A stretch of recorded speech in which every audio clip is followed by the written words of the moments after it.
Era o feriado de 1º de maio, uma data normalmente marcada pelas celebrações comunistas. E, de fato, o maior ícone da extrema-esquerda nacional tinha organizado um grande evento em suposta homenagem aos trabalhadores, que essa turma sempre explora.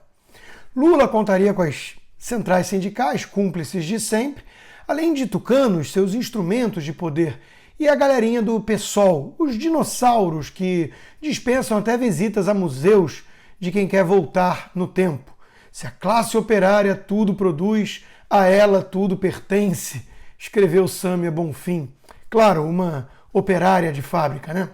Mas Bolsonaro jogou água no chope da turma da mortadela. Na verdade, o bolsonarismo. Sem lideranças destacadas, um movimento orgânico começou a preparar uma manifestação no mesmo dia, em defesa dos verdadeiros trabalhadores, ou seja, aqueles explorados pela esquerda lulista e impedidos de trabalhar. Era um grito por liberdade, de quem não aguenta mais governador e prefeito autoritários, protegidos por ministros supremos.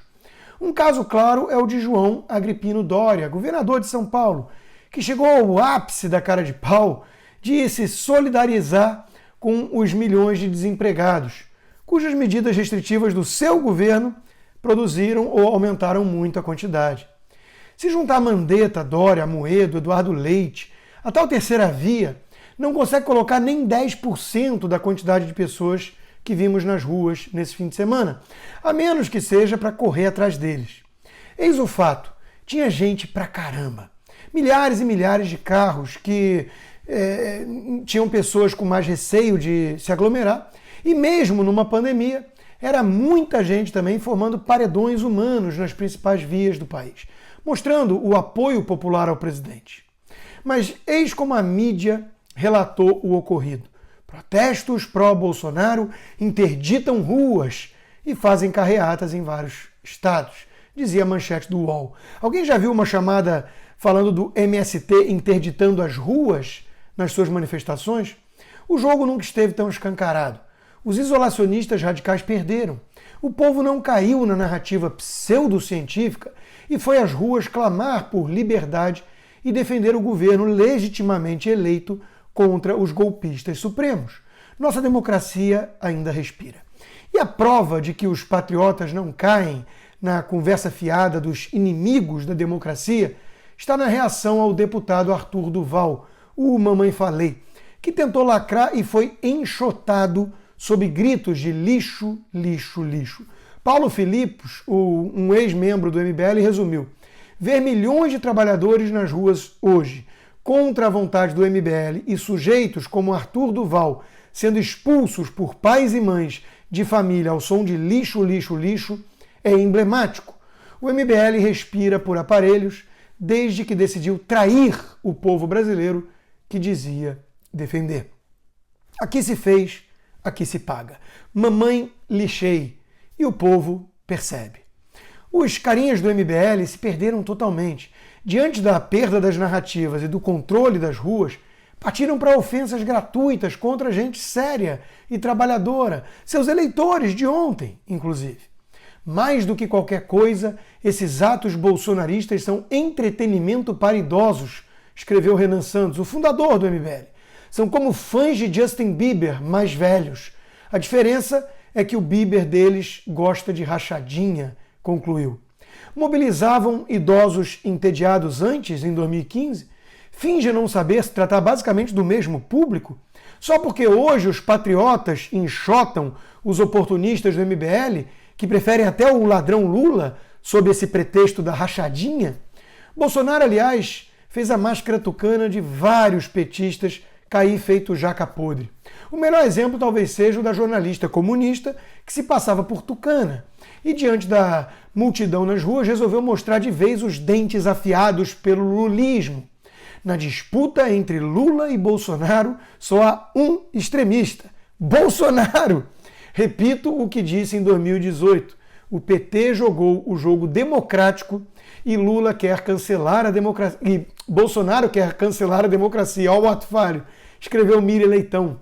O jogo democrático do PT, como sabemos, era o Mensalão e o Petrolão pelo Foro de São Paulo. Olha a Venezuela, né? Olha, é realmente uma coisa impressionante. Sobre esse papelão da imprensa, Marcelo de Carvalho, um dos donos da Rede TV, bateu com força. A tentativa dos órgãos de imprensa de sempre de esconder ou diminuir os enormes atos pró-governo de ontem é o verdadeiro negacionismo. Que vergonha, que medo eles têm, que comprovação que estão na contramão da maioria do povo brasileiro. Adrilles Jorge foi direto no ponto também sobre o significado dos atos. Multidões nas ruas pedem intervenção contra o cerceamento de liberdades sagradas de ir e vir, de trabalhar, de ter liberdade de expressão contra um judiciário ditatorial, de se libertar contra juízes e governantes tiranos. E a mídia diz que o povo faz atos antidemocráticos. Quem flerta com atos antidemocráticos é justamente essa mídia que se volta contra o povo. Mas claro que os tucanos, ainda que alaranjados, nada em homenagem a eles, condenariam as manifestações como atos irresponsáveis durante uma pandemia. Incapazes de colocar a 10ª parte nas ruas, querem inviabilizar as manifestações de quem prefere os riscos de aglomerações às certezas de submissão e desemprego. João Amoedo, do Novo, tentou lacrar, condenando todos que foram às ruas e terminando com seu bordão já repetitivo e cansativo de um obcecado oportunismo. O presidente escreveu: mais uma vez apoia e fica feliz com aglomerações. Segue trabalhando pelo vírus e contra o brasileiro. O resultado da irresponsabilidade e do fanatismo é conhecido. Vidas perdidas, economia arrasada, novas cepas e o Brasil isolado do mundo. CPI e impeachment já, conclui. A mineira Bárbara, do canal Te Atualizei, rebateu com maestria. Se ficamos em casa, eles dizem que o apoio evaporou. Se saímos e mostramos que estamos aqui em massa, somos irresponsáveis. Querem nos encurralar na espiral do silêncio. Desmontamos a narrativa e isso dói. Eles querem o poder, o que é diferente de ganhar uma eleição. Quem é golpista mesmo, né? Aliás, sobre manifestações aumentarem casos de Covid e o lockdown salvar vidas, vale lembrar que quando os Black Lives Matter realizaram atos nas ruas, a mídia chegou a mostrar estudos afirmando que não haveria aumento nos casos. É o vírus ideológico. E sobre o lockdown em si, vários estudos questionam sua eficácia, mas são devidamente ignorados pela mídia. Agora mesmo acaba de sair mais um, apontando para as evidentes perdas de emprego com o lockdown, mas sem qualquer evidência de que ele salvou vidas. Outra narrativa que foi de vez para o saco nesse fim de semana é aquela de robôs que defendem um governo nas redes sociais. Silvio Navarro ironizou: nenhum instituto de pesquisa foi calibrado para calcular tantos robôs nas ruas. É a mesma bobagem de quem fala em gabinete do ódio, fingindo não ver ali pessoas normais, comuns, apenas cansadas e indignadas com tantos abusos supremos, ao mesmo tempo em que passam pano na mídia para o verdadeiro gabinete do ódio, a própria imprensa, que deseja abertamente a morte de Jair Bolsonaro. E por falar em golpismo, outra bandeira presente nas manifestações foi a do voto auditável. É o mínimo que se exige, pois ninguém confia em urnas que não podem sequer ser auditadas. A deputada Bia Kicis vem lutando por essa pauta e teve a comprovação do seu enorme apoio popular. Além do voto auditável, o povo nas ruas quer, acima de tudo, talvez, colocar freios aos arbítrios supremos. E por isso um projeto de lei como o do deputado Sóstenes merece todo o apoio contra o ativismo judicial do STF, que será votado nessa quarta. Enfim, os brasileiros decentes mostraram a sua energia contra aqueles que tentam, em nome da ciência e da democracia, impor um regime obscurantista e autoritário e derrubar o presidente eleito. Não é preciso achar a gestão de Bolsonaro maravilhosa, excelente, para perceber onde mora o perigo real, a verdadeira ameaça à nossa democracia. Eu deixo o relato final com o jornalista Alexandre Garcia, uma voz dissonante em meio a tantos comunistas disfarçados de jornalistas na nossa imprensa. Eu nunca tinha visto um 1º de maio como foi esse sábado. Eu nasci em 1940, escreveu. Ainda peguei o resto da ditadura Vargas fazendo grandes festas no estádio do Vasco. E depois, no segundo governo Getúlio, eu lembro das festas dos círculos operários, mas nunca vi nada igual a esse sábado. Foi uma apoteose na Avenida Paulista, totalmente cheia, na Esplanada dos Ministérios, em Copacabana. Eu acrescento BH e outros estados e cidades. Foi a prova de que o poder emana do povo, como diz a Constituição.